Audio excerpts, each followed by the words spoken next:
Dimensión con Dionisio Gutiérrez.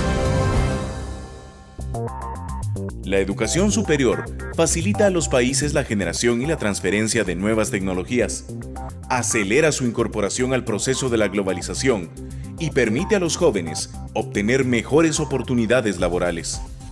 Las universidades también forman a los líderes y dirigentes de los países, por lo que ejercen una influencia importante en la configuración de la vida política, económica y social de las naciones. En los últimos 20 años, las universidades han aprovechado el proceso de globalización. Los centros de enseñanza superior realizan con más facilidad alianzas con otras universidades en el exterior, lo cual enriquece el proceso educativo. Asimismo, la tecnología ha permitido que las universidades brinden educación a distancia a través de Internet, lo que ha aumentado el número de personas con acceso a educación terciaria.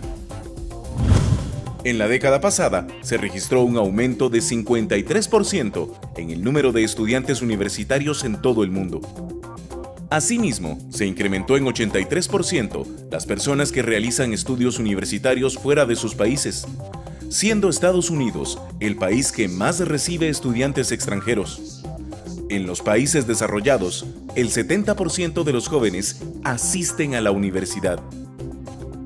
El incremento en la cobertura de la educación universitaria a nivel mundial, sin duda alguna, es un avance positivo para la humanidad. Sin embargo, existen serios cuestionamientos respecto a la idoneidad de la educación que están brindando actualmente las universidades en el mundo. En Europa, por citar un ejemplo, el 74% de los proveedores de educación creen que están dando la educación apropiada, pero solamente el 38% de los jóvenes y el 35% de los empleadores estuvieron de acuerdo. En el caso de Guatemala, también se ha incrementado la cobertura universitaria. Entre 1994 y el 2010, el número de estudiantes universitarios en el país se triplicó. No obstante este incremento, tan solo el 7% de los jóvenes tienen acceso a la universidad, una cifra muy por debajo de la media mundial, que es de 26%. La tasa de matriculación universitaria en Guatemala se encuentra muy cercana a la de África, que es de 5%, la más baja del mundo. Al igual que en otros temas, Guatemala enfrenta serios desafíos para aumentar la cobertura y la calidad de su educación universitaria. Si deseamos incorporarnos exitosamente a la modernidad y a la globalización, tendremos que afrontar estos retos con determinación, cuestionando todo nuestro sistema educativo, eliminando los incentivos dañinos que todavía persisten y adoptando las mejores prácticas a nivel mundial.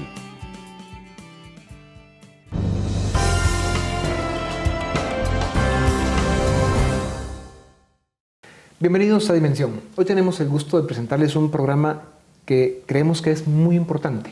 Se trata de educación superior. Precisamente el área o el esfuerzo en que en Guatemala tenemos mucho trabajo que hacer todavía. Y para eso tenemos un muy selecto grupo de invitados. La señora Magíster Jacqueline de León, ella es directora de estudios de la Universidad del Valle de Guatemala. El doctor Olmedo España, profesor universitario. El ingeniero Jorge Labarreda, investigador del CIEN. El licenciado Marcel Reichenbach, él es rector de la Universidad Internaciones. Señores, bienvenidos a Dimensión. Guatemala pasa, como siempre, por momentos muy especiales por ser diplomáticos, y la educación no se escapa. 309,000 estudiantes, más o menos entre 18 y 30 años, asisten a las 14 universidades que tenemos. El 77% de las carreras tienen que ver con ciencias sociales. Tenemos muy poco desarrollo en el área de ingenierías y de carreras más científicas que nos ayuden a avanzar en lo que es la investigación y el desarrollo en un país que necesita precisamente desarrollarse. Ya en el 2009 son más mujeres las que se inscriben en las universidades que los hombres, estamos como en 52, 48 más o menos, y también se gradúan más mujeres que hombres ya en las universidades y con mucho mejores calificaciones.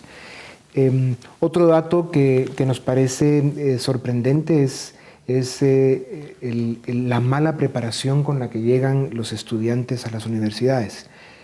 A pesar de que las universidades en Guatemala, si nos comparamos con el continente y no digamos con el mundo, necesitan todavía desarrollar mucho nivel y lograr pues, más competitividad para poder estar en los estándares que se acerquen más a países más avanzados que el nuestro.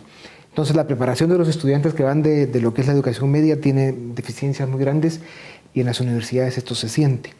Y luego datos como que las mismas universidades de Guatemala, cuando se hace algún ranking o alguna relación de en qué orden están en nivel académico y tal, pues no salimos en muy buenos lugares.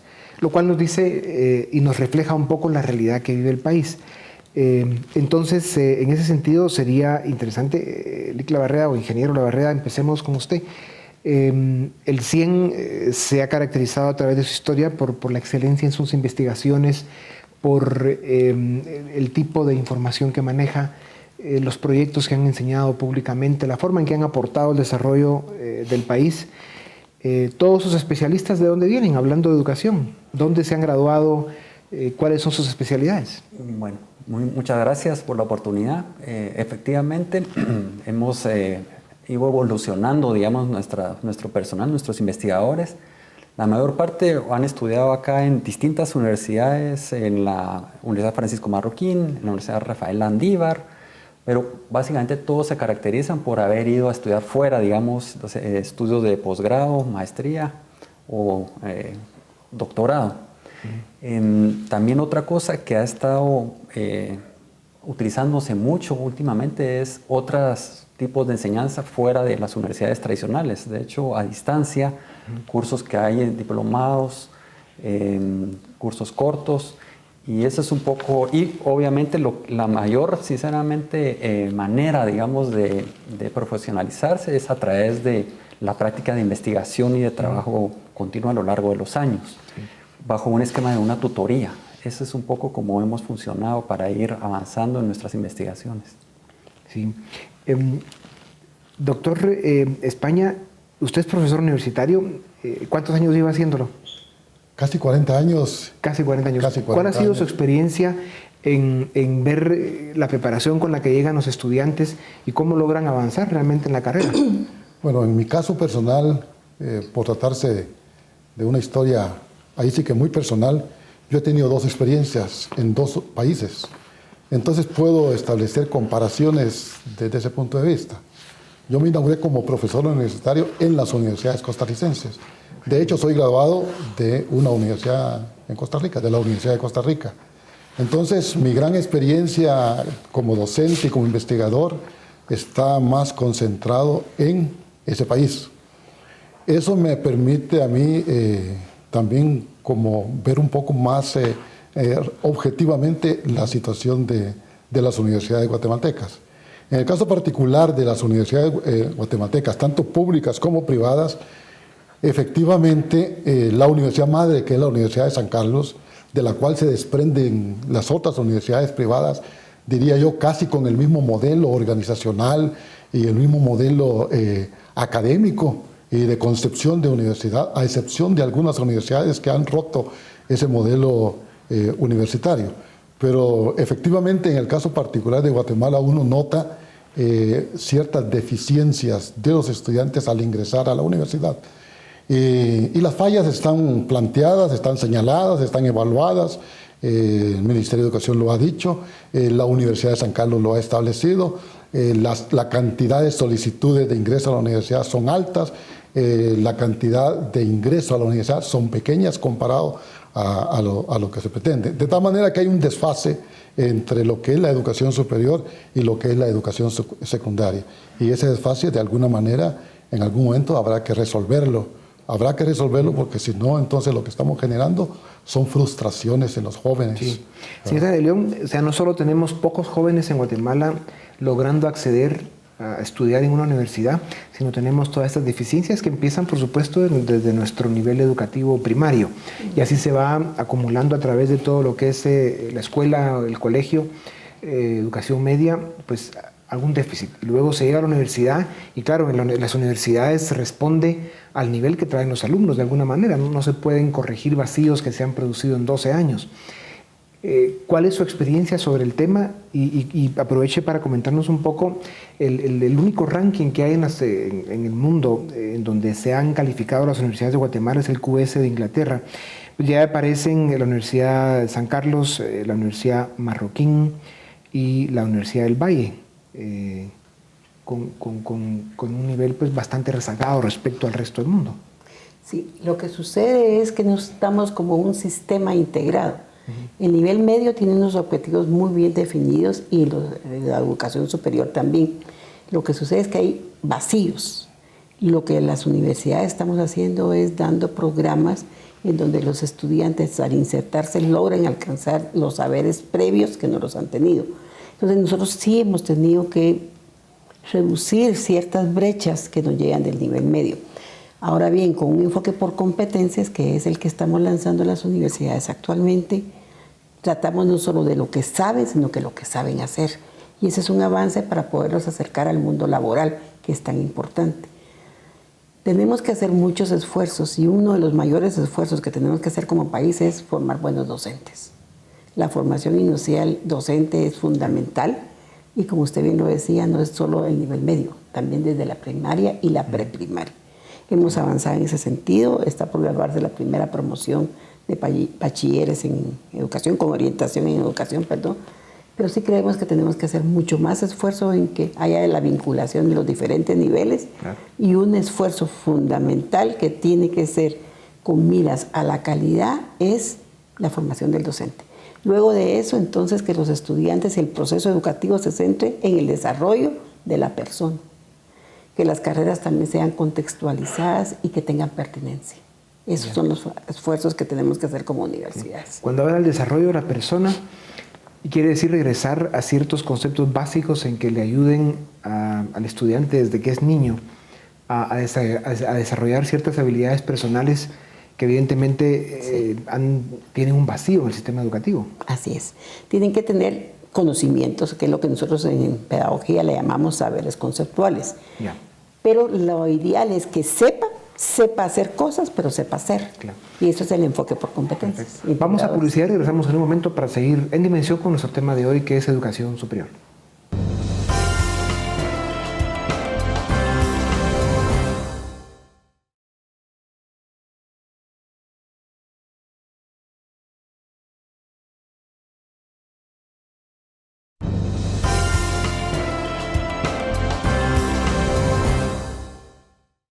Bienvenidos, estamos en Dimensión. Nuestro tema de hoy es la educación superior.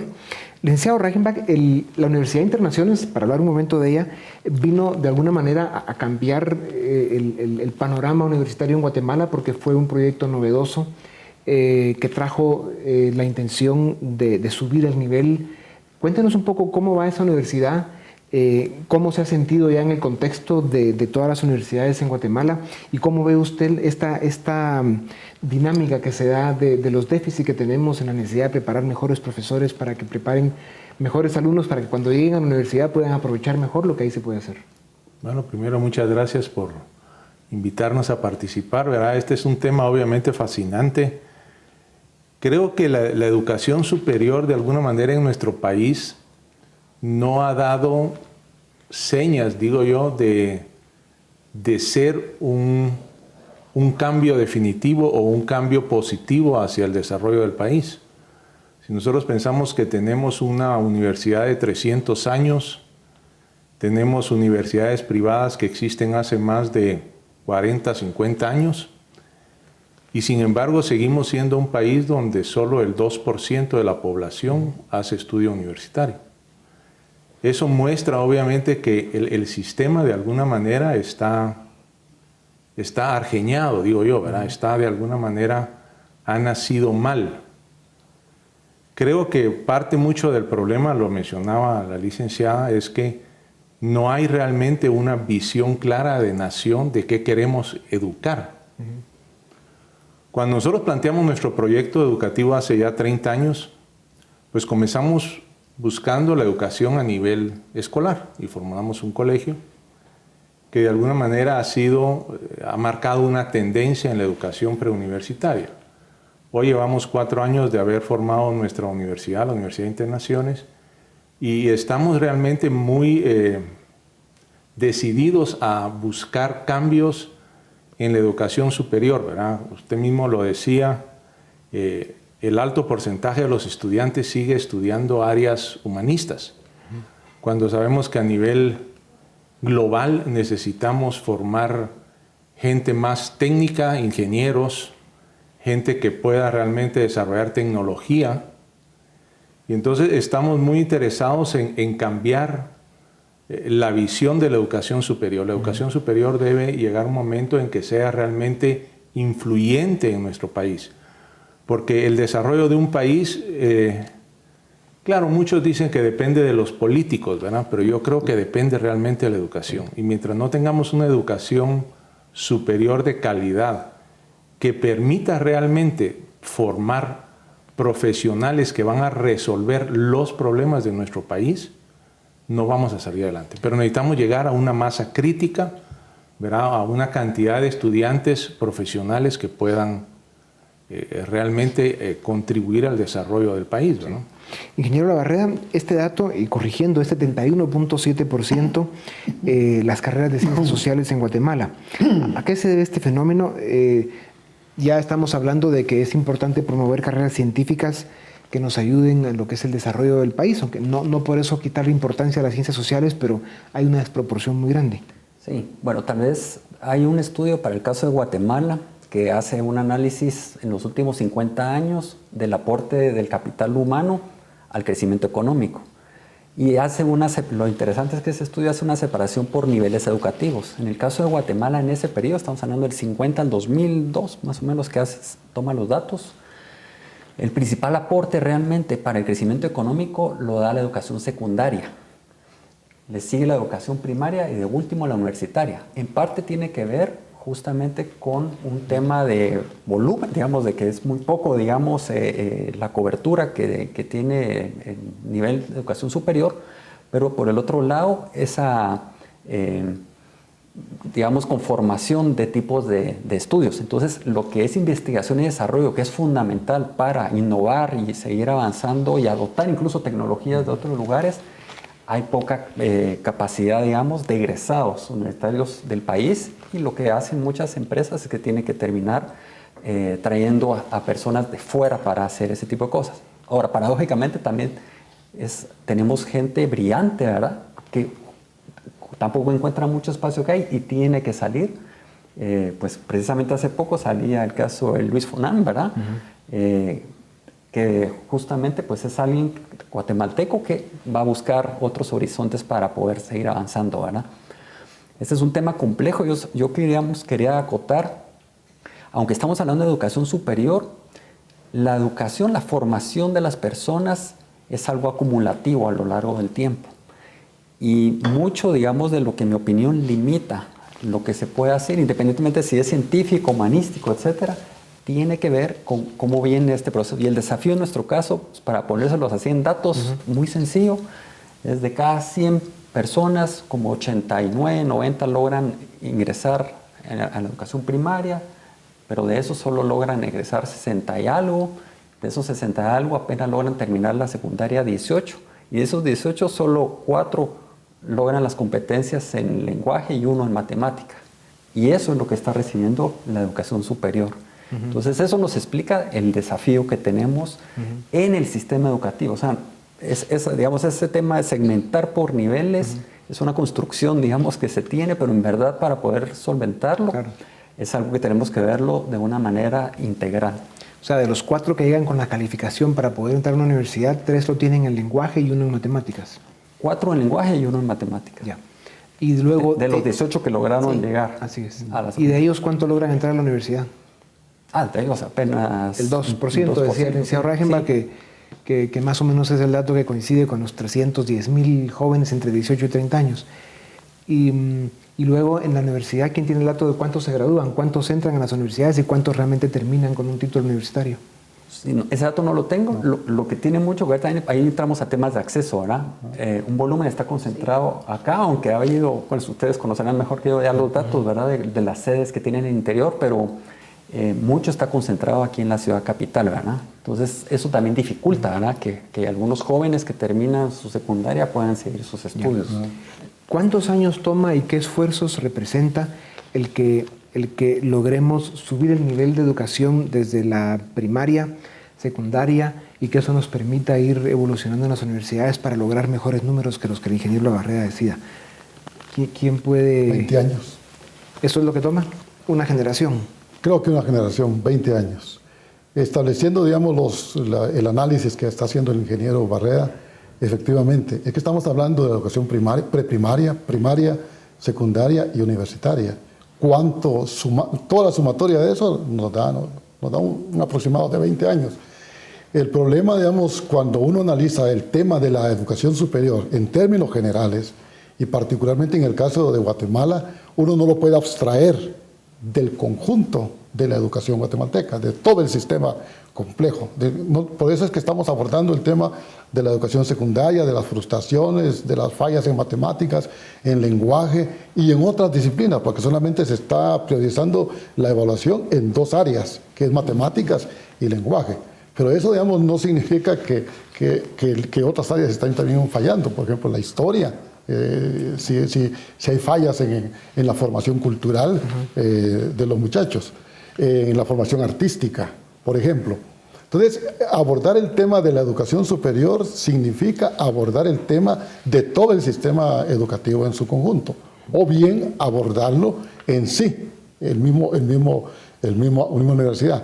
En la última conferencia de la UNESCO de la Educación Mundial, celebrada en 2009, cabalmente se abordó el tema sustantivo de la educación superior. ¿Cuál es el problema sustantivo? Es equidad, es pertinencia, es calidad, es cobertura y es acceso. Estos son los cinco elementos fundamentales para explicarse uno el tema de la universidad. Si uno privilegia el tema de la cobertura en un país donde tenemos dificultades, por cierto, de orden presupuestario, que a veces se sobredimensiona el tema presupuestario porque no se racionaliza el tema presupuestario. Si uno entra a cubrir el tema de la cobertura, entonces descuida la calidad.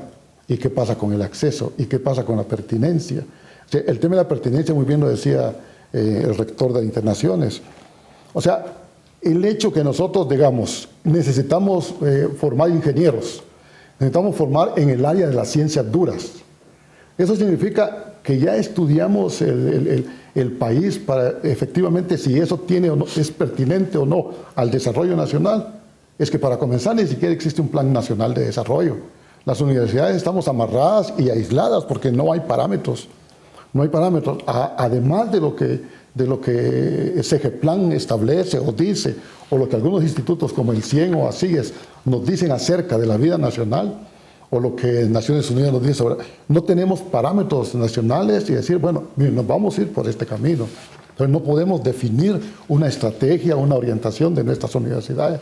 Entonces, yo aprecio mucho el esfuerzo que hace, por ejemplo, el caso de Marcel en su universidad, procurando encontrar nuevas alternativas, porque eso le da posibilidades, porque es una iniciativa particular, privada.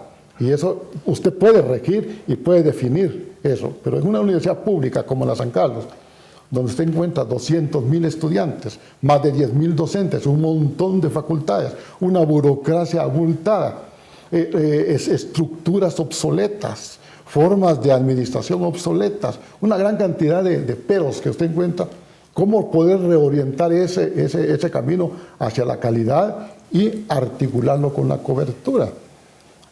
Al margen, vuelvo a repetir, de que no existe un plan nacional en donde se pueda orientar el trabajo. En 2008 se graduaron 9.748 guatemaltecos, 67% de ellos provenían de la universidad pública. En años anteriores, que es de los que se tiene estadística, pues eran un poco menos, de los cuales pues obviamente más del 90% eran en licenciaturas, entre 600 y 1.000 maestrías y 11, 18, 10 y 10 doctorados en los años entre el 2005 y el 2008. O sea, realmente eso para un país de 15 millones de habitantes confirma claramente que tenemos mucho camino por recorrer. Vamos a un nuevo corte y cuando regresemos volvemos a retomar el tema que planteaba el doctor para que Lick Reichenberg nos cuente un poco de cómo ve esa relación entre la universidad y los desafíos que tenemos. Volvemos en un momento.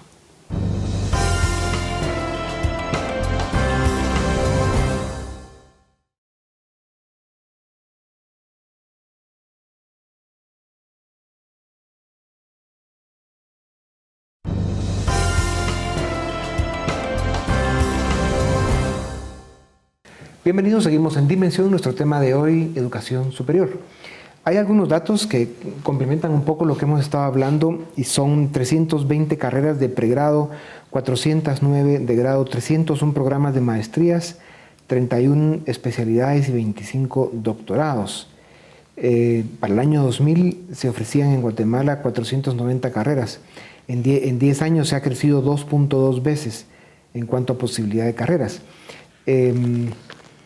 Licenciado Reichenbach, respondiendo un poco a lo que decía el doctor España, ¿cómo ve usted esta ecuación? ¿Cómo salimos de este impasse en el que está Guatemala? Al que hay que incluir que más o menos el 35% de la población ha sufrido a través de los últimos años un problema de desnutrición crónica, y eso pues también les crea un drama humano estructural que les impide desarrollarse correctamente. ¿Cómo salimos de este impasse? Bueno, yo solo quisiera hacer una primera acotación. Cuando hablamos de sistema educativo, generalmente no se menciona a los padres, y yo creo que hay que mencionarlo. Ahora, creo que la educación de nuestros individuos o nuestros guatemaltecos comienza desde la cuna. Y ahí muchas veces ya comienza mal, ¿verdad?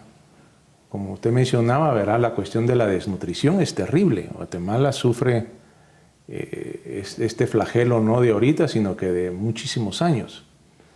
Ahora, yo lo que creo es que nos hace falta como una visión de qué es lo que los nuevos profesionales necesitan, independiente de la temática que ellos vayan a estudiar, ¿verdad?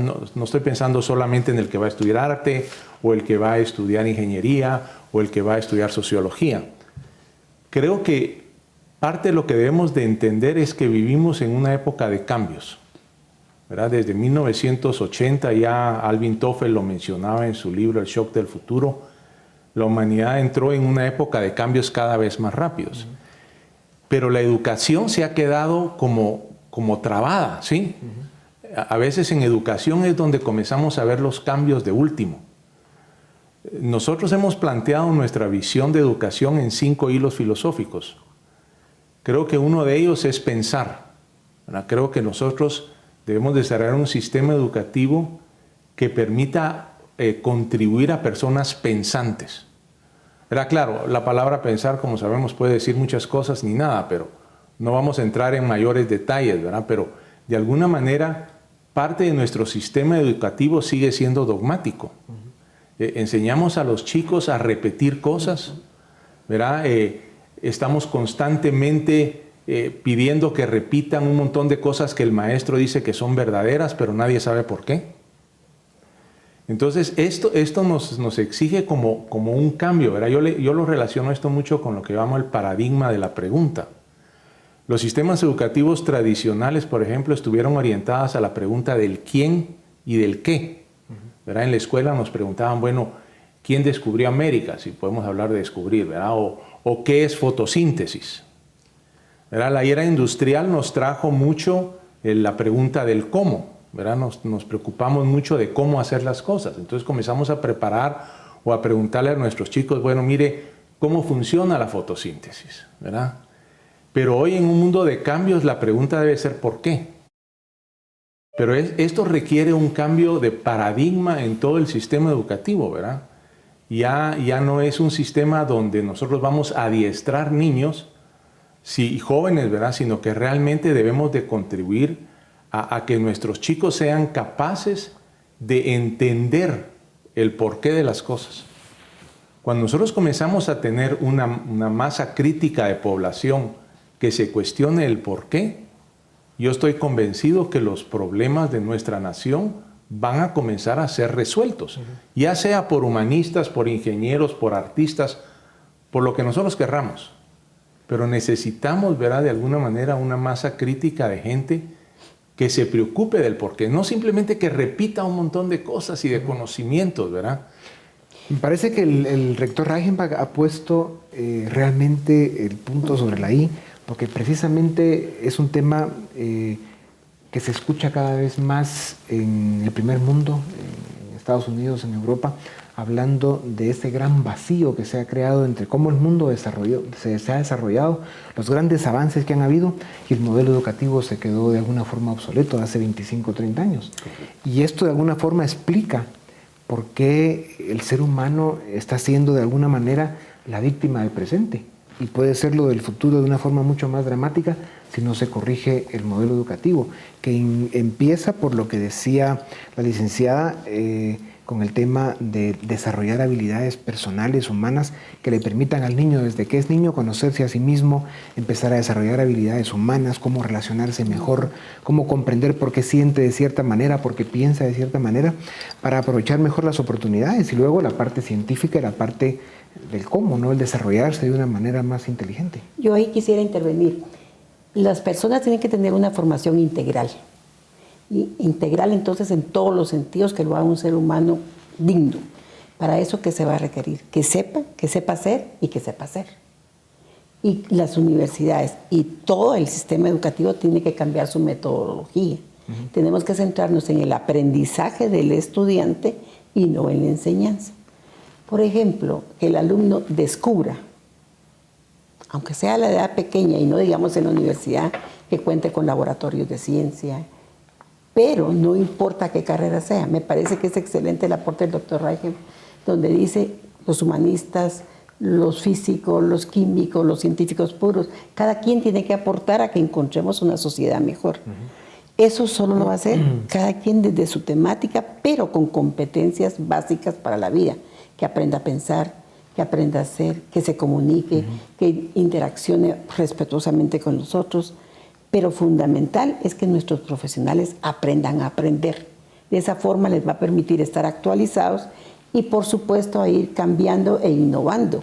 Porque si no, solo tenemos pensamiento y solo actividades que repetimos y rehusamos lo que otros han descubierto. Sí. Por eso la universidad tiene 3 grandes fines: docencia, extensión e investigación. Si no tiene esos 3 fines, no es universidad.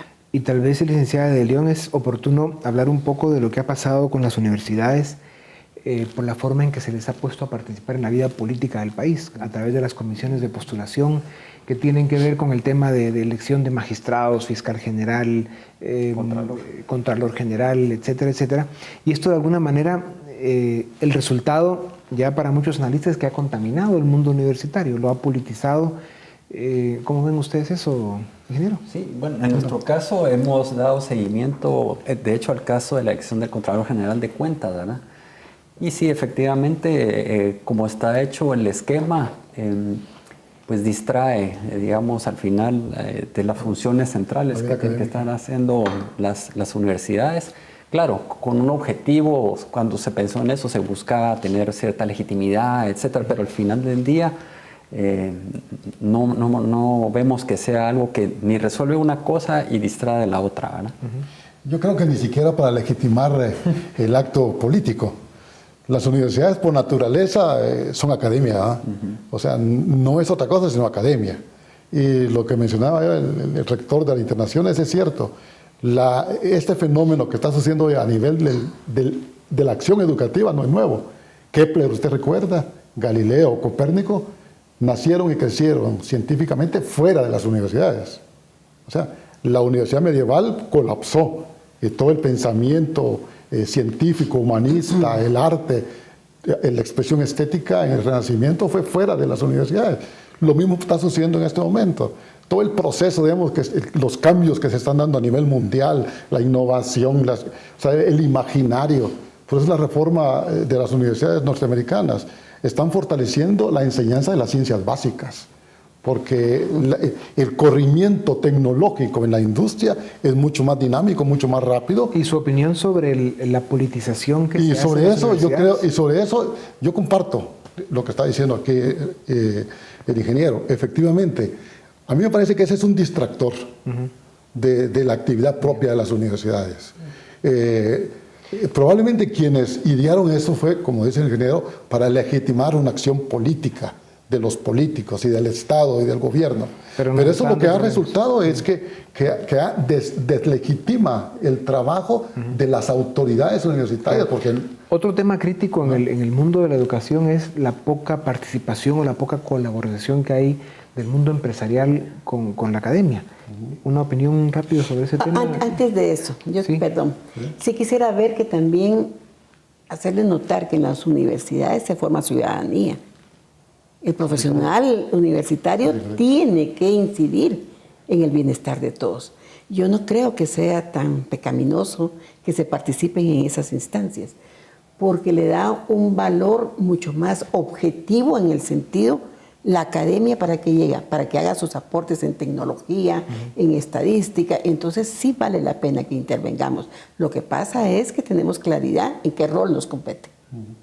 Y es parte de una universidad, no se puede decir que es de calidad si no tiene una visión hacia la sociedad que sirve. Y eso es parte de eso. El asunto está que hemos abordado el tema de la educación superior solamente desde la perspectiva de la docencia. Exacto. Y hemos dejado la investigación y hemos dejado la acción social de las universidades. Y la pregunta que usted hace sobre el tema empresarial va vinculado al tema de la investigación. Sí. Y va vinculado al tema de la extensión. Vamos a entrar más a fondo en ese tema. Tenemos que ir a un corte y volvemos en un momento para seguir con Dimensión, nuestro tema educación superior.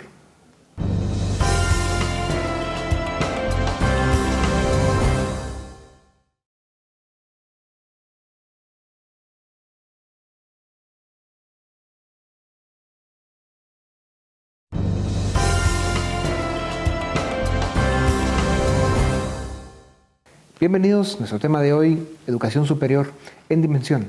Entremos a fondo ahora el tema de la poca participación y colaboración que hay del mundo empresarial en el mundo académico, en la educación, que en todo caso debería ser fundamental ese esfuerzo. Sí, definitivamente creo que la academia ha estado divorciada de alguna manera de la realidad nacional. Nosotros en nuestra universidad, por ejemplo, estamos muy deseosos, ¿verdad? De ser una universidad que llega a la gente. Hace unos años, en el año 95, por ejemplo, nosotros intentamos llegar al nivel empresarial, porque el problema del empresario a veces es que no busca muchas veces al mejor preparado, sino que muchas veces al que menos costoso le pueda hacer en función, obviamente, de los beneficios que pueda tener. Nosotros propusimos, me acuerdo, hace ya, estamos hablando de casi 20 años, ¿verdad? La formación de mandos medios. En Guatemala no existe una formación de mando medio como existe, por ejemplo, en los países europeos y que ha sido el éxito de esos países, ¿verdad? Entonces, sí es necesario, y como lo mencionaba el licenciado hace un momento, ¿verdad? Cuando en Guatemala tenemos un problema, terminamos llamando a un experto de fuera, ¿verdad? Y no se le da muchas veces la oportunidad a los profesionales de Guatemala, que hay, como decíamos, muy buenos. Pues en Guatemala se han hecho investigaciones y se han hecho trabajos realmente sorprendentes y que han trascendido nuestras fronteras. Pero no existe ese nivel de confianza entre la academia y el empresariado que permita realmente generar esa sinergia para poder generar la investigación necesaria. En Estados Unidos, por ejemplo, las universidades, ¿de qué subsisten? Subsisten de la investigación que solicita la iniciativa privada. El empresariado necesita investigación y va a sus universidades. Nosotros no tenemos esas oportunidades como universidades y por eso la investigación que se hace es muy poca. ¿Y usted cree que la investigación que se necesita en un país como Guatemala o el resto de países de la región la contratan y la consiguen de las universidades de afuera? ¿O ni siquiera eso sucede? Generalmente lo que sucede es que mandan a traer expertos de fuera, que desconocen muchas veces la realidad de nuestro país y que obviamente comienzan planteando a veces soluciones un poco etéreas, ¿verdad? Unas soluciones así como astrales que no están ligadas realmente a nuestra forma de ser, a nuestra forma de vivir y nuestra forma de pensar. Sí. Entonces yo sí creo que debería de buscarse una sinergia entre la academia y el empresariado que permita realmente generar esas sinergias para también darle oportunidad a los jóvenes brillantes que tenemos en el país, que puedan realmente hacer investigación y que no tengan que irse fuera. Pues, ¿cuántos grandes genios tenemos nosotros en Guatemala? No solamente está Fonan, está el doctor Quevedo, por ejemplo. Sí. Es director del Instituto de Física de Trieste, que es el instituto de física más famoso del mundo. Pero él está allá, pues. y está haciendo la investigación a nivel mundial. Y así como él, hay cientos de jóvenes fuera que no encuentran la oportunidad en nuestro país porque no se las damos, ¿verdad? Sí. No tenemos las oportunidades. Y esto va más allá, perdón. Yo creo que hay algunos avances. Por ejemplo, nosotros tenemos una comisión de universidad-empresa. Han surgido y surgieron de la parte académica megaproyectos. ¿Qué es el megaproyecto? Es una respuesta de la academia a la sociedad. Entonces hay proyectos de innovación donde un grupo de muchachos en equipos multidisciplinarios van a una empresa, hacen un diagnóstico y les sugieren determinados cambios que van a hacer para innovar esa empresa. Pero también hay otros megaproyectos que no son de innovación, sino que son una parte mucho más práctica.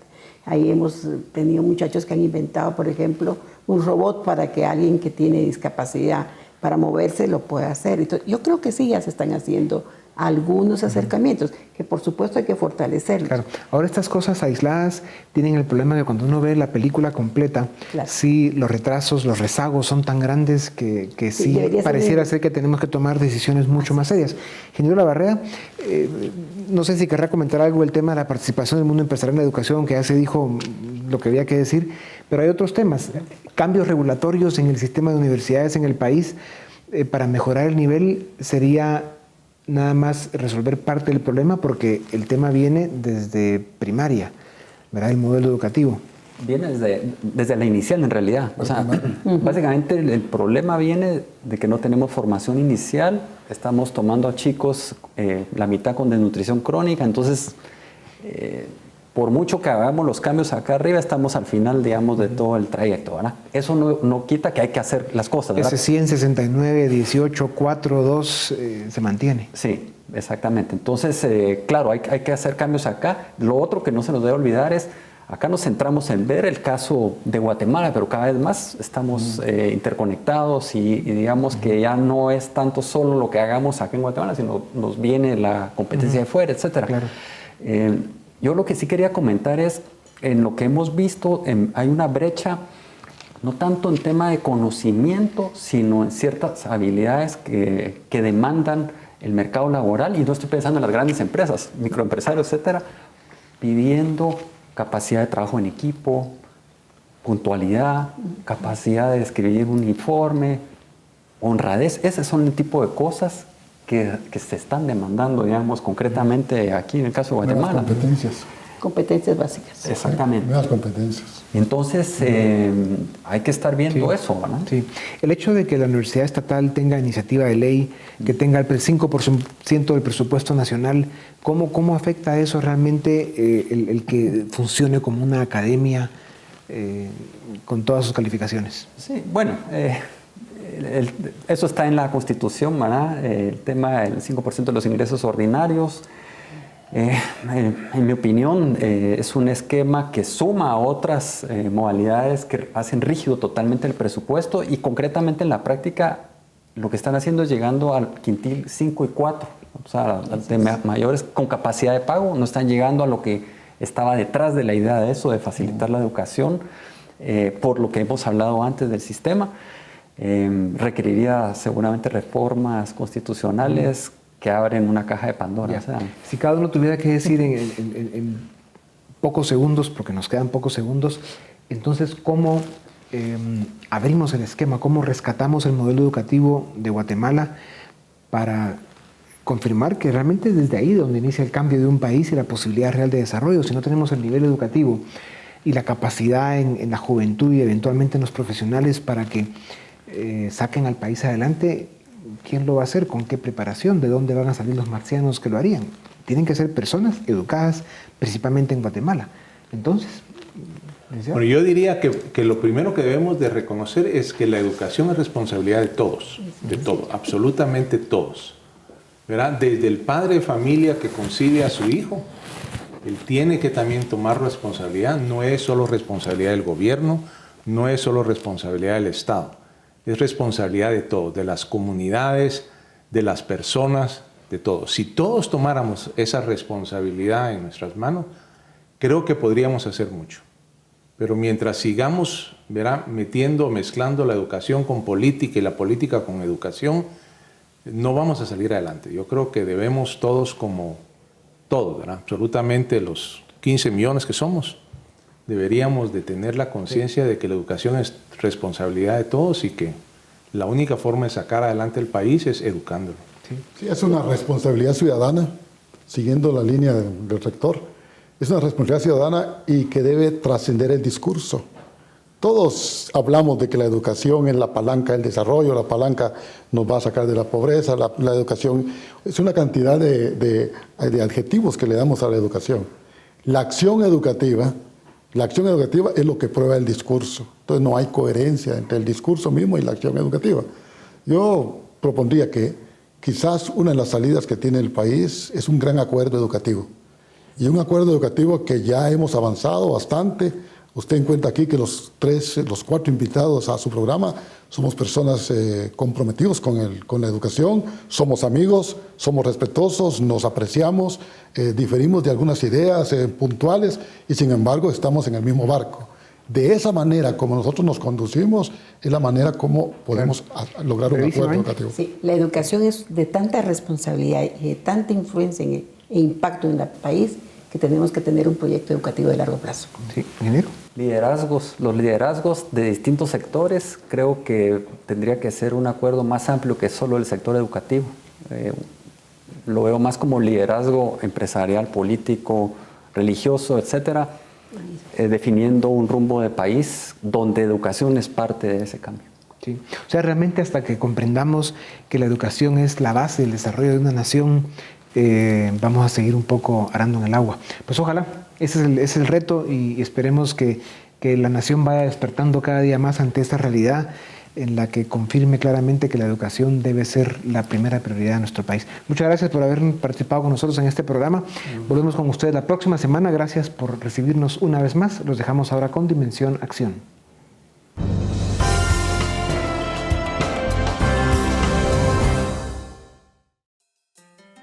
El programa de becas Impulso al Talento Académico, ITA, de la Universidad Francisco Marroquín, brinda la oportunidad de acceder a educación superior a estudiantes talentosos y dedicados que no cuentan con los recursos necesarios para costear sus estudios universitarios.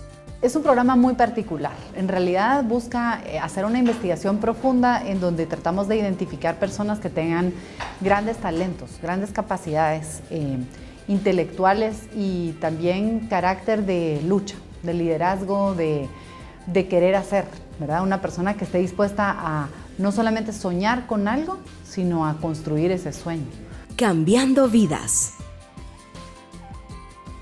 En el caso particular, pues tenía muchos sueños, tengo muchos sueños, estoy construyendo mis sueños, estoy trabajando en ellos, pero el programa ha venido a darme las herramientas, las oportunidades, los contactos, los momentos adecuados para yo poder ir construyendo y trabajando en lograr mis sueños, en realmente poder ser una persona de cambio, una persona que pueda contribuir al desarrollo del país. Este programa realmente, primero que nada, me dio esperanzas, me dio la oportunidad de poder creer de que mis sueños se podían cumplir, de que sí había, cuando uno es capaz de buscar esas oportunidades, realmente uno puede encontrar, ¿verdad? Porque existen muchos lugares donde por ejemplo acá nos dan ayuda, ¿verdad? Y eso fue lo que yo encontré, esperanza, una oportunidad para poder alcanzar uno de mis grandes sueños. Pues. Ha cambiado la forma en la que pienso, mucho de lo que pienso ahora, y también ha cambiado mucho la perspectiva de mi futuro, porque yo me veo de aquí hace 3 años y ahora, y la diferencia es abismal, cómo se perfila mi futuro. Una de las cosas más valiosas que tiene el programa es que no deja solo a sus beneficiarios. Hay gente que está pendiente, gente de la facultad, gente de la universidad y además pues los estudiantes activos de años superiores y los estudiantes graduados, que es algo que le ayuda a uno a seguir adelante. Yo al programa, aunque le devolviera lo que me han dado, no podría, aunque se lo devolviera monetariamente, no podría devolverle todos esos intangibles que me han dado y que me han permitido cambiar mi vida, cambiar la vida de mi familia y poder de alguna manera ayudar a otras personas que han estado en mi círculo de influencia. Una dichosa consecuencia de este proceso y de este programa ha sido que cada una de estas personas literalmente se convierten en líderes en la parte profesional que cada uno escoge y ellos mismos le cambian la vida a otras personas. O sea que es un efecto cascada, ¿verdad? Uno a veces piensa, cuando uno está hablando con un donante, por ejemplo, hay que hacer esta inversión y es una sola persona. No, es un solo líder. Y esta persona se va a multiplicar en un número tan grande de personas que es difícil de medir, ¿verdad? El impacto que va más allá del individuo que estoy viendo. Para obtener mayor información del programa ITA, comuníquese al 2338-7900 o al correo electrónico admisiones@ufm.edu.